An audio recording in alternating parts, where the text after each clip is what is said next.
You don't have to apologize for everything. If you're anything like me, growing up, you apologize way too fucking much. If you stood in somebody's way, you apologized, even though if you didn't know they were standing there, and they didn't even say excuse me, mind you.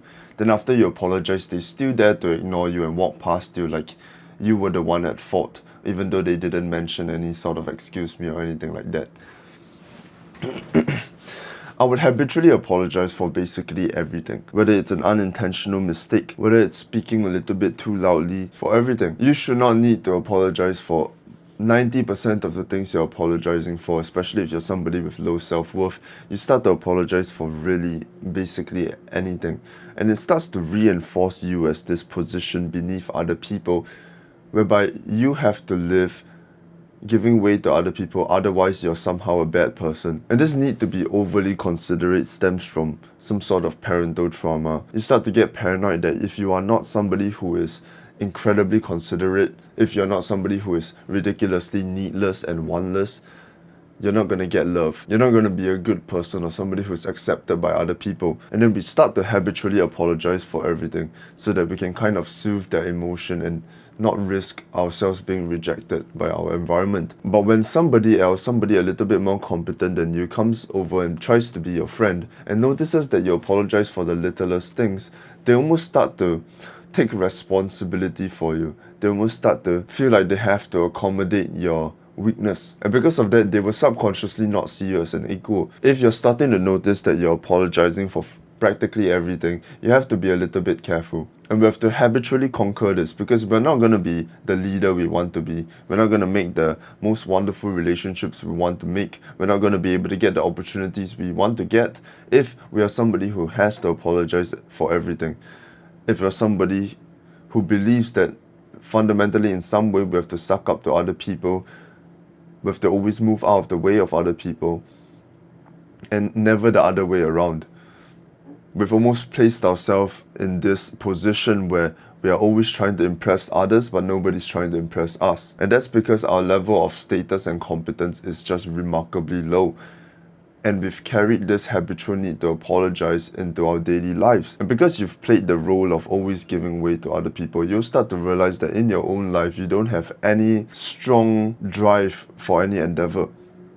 And you live this kind of shallow life where you just spend day to day doing the bare minimum without going after what you want, because you fundamentally believe that you are here to give way to other people and never the other way around. So if we want those dreams to happen, those wonderful relationships, we want our success to happen, we want to lead groups, we want to be somebody who is loved and popular and respected and lead the glamorous, story-filled life we want, then we're going to have to get rid of this habitual apologeticness. And we're going to have to build up our social proof and status in order to slowly let go of this need to be overly considerate for other people. First of all, being needless and wantless and always being overly considerate to the point where you feel like you're beneath other people is not something virtuous or righteous at all. It doesn't make you a good person just because you do that. Because somebody who hides their needs and wants will start to express them in covert ways. That's fundamental human nature. You will start to play these kinds of games. You will start to do these covert contracts where you do things for other people and secretly expect something back without telling them. You act like it's selfless and altruistic, but secretly in the back of your head, you want something back. You want their attention, their love, their respect, them to do something for you next time, them to like you as a person. And then when you start to expect those things, that's like making somebody sign a contract with hidden fees inside of it. You start to get resentful and cynical when they don't do the things that you expect back for you, even though they never asked for your help or your consideration in the first place. So now you start to express your resentment and your anger and your hatred in really, really strange ways, where you maybe start to fish for compliments unnecessarily. You start to withdraw for no reason. You occasionally keep to yourself more, or you start to try to sabotage them behind their back, but in person you're suddenly the most kind person ever. And when you start to exhibit these kinds of traits, that's when you know it's gotten bad. What you need at this stage is to build up your competence and social proof plus your mental health. That's all you need.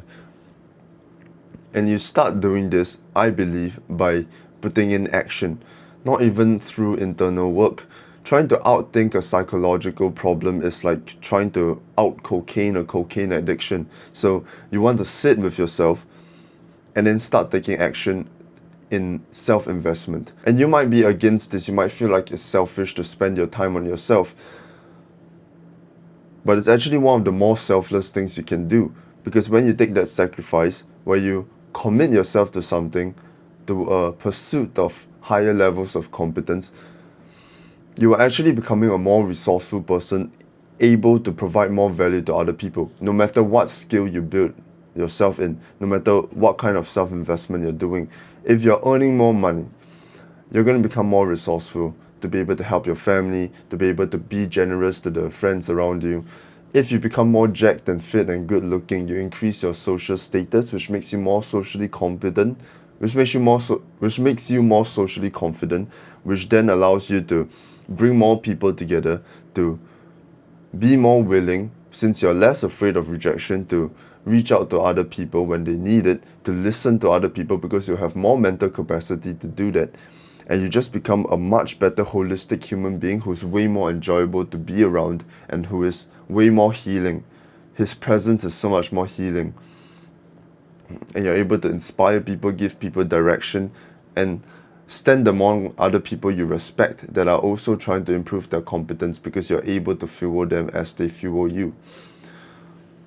If you build your skills in learning a musical instrument or becoming competent in any aspect, you become more confident socially in some way. And dedicating yourself to something you love is exactly how you make better relationships. It's exactly how you improve your mental capacity. And from there, you can actually give more to other people and be someone who isn't a drag on the collective, because you're finally taking care of yourself and you don't need another person's constant support or constant reminder that they love you in order to survive. And as you build your competence, as you speak to more people and try to become more socially confident, as you become less needy for attention, less needy for affection, less needy for affirmation and validation, by improving your mental capacity, by speaking to more people and having more options, you become so much easier to be around. And you've also built your social proof, which means that you won't have to obsessively apologize to everyone, because you don't need their affection. You don't need their stable source of attention and love. You want it, but you don't need it to survive. There's a big difference. But once you're ready with that, then you can start to work on your mental health. And this will take you a while at first. So,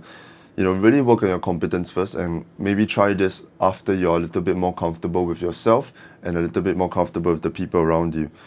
Now you're going to have to sit with yourself and really remove all the bad things that are tarnishing your mental health. And you are already aware of these things. It's just that you genuinely don't know if they will actually help, because it's not something that is easily quantifiable.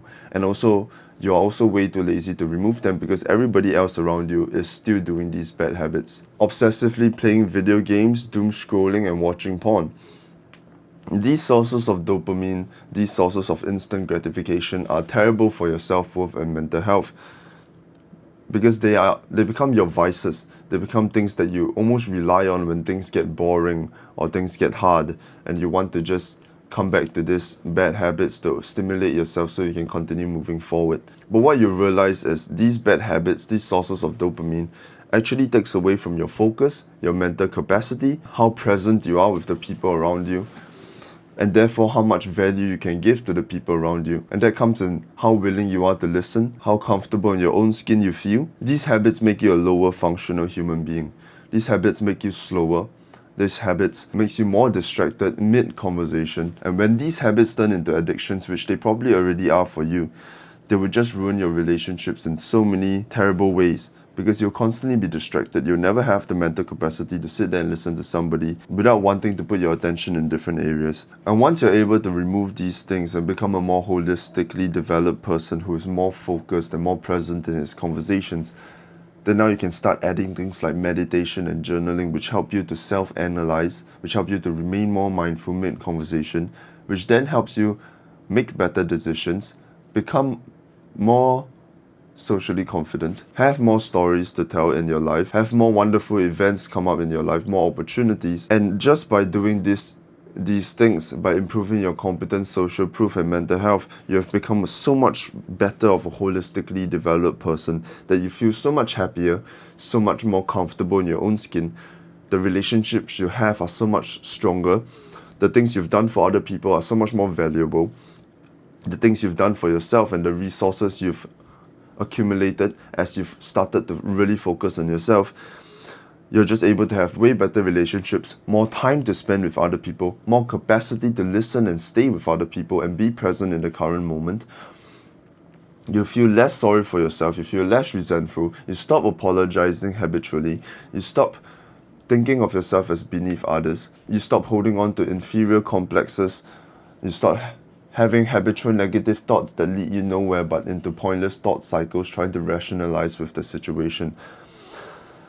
By improving yourself holistically in this way, you're going to lead a much better life, have better relationships, and it's going to be so, so beautiful. If you want a community that is free and has a bunch of people who are like-minded and aligned with goals, you can join my free community in the description below. I'll be launching a free social confidence course soon. Sounds like a scam, but realistically, I'm just trying to teach how to become more socially confident. Of course, I want to earn money in the future, but I gotta prove to you that I can actually, help you get somewhere, and I actually know my shit. So that's what I'm doing. I'm gonna do a lot of free things until I get actually really good at it and certain that I can help people. So if you're interested in the free community, join the description below. But anyway, you got this. You really got this. Holistically develop yourself and change your life. I love you. I love you. To better.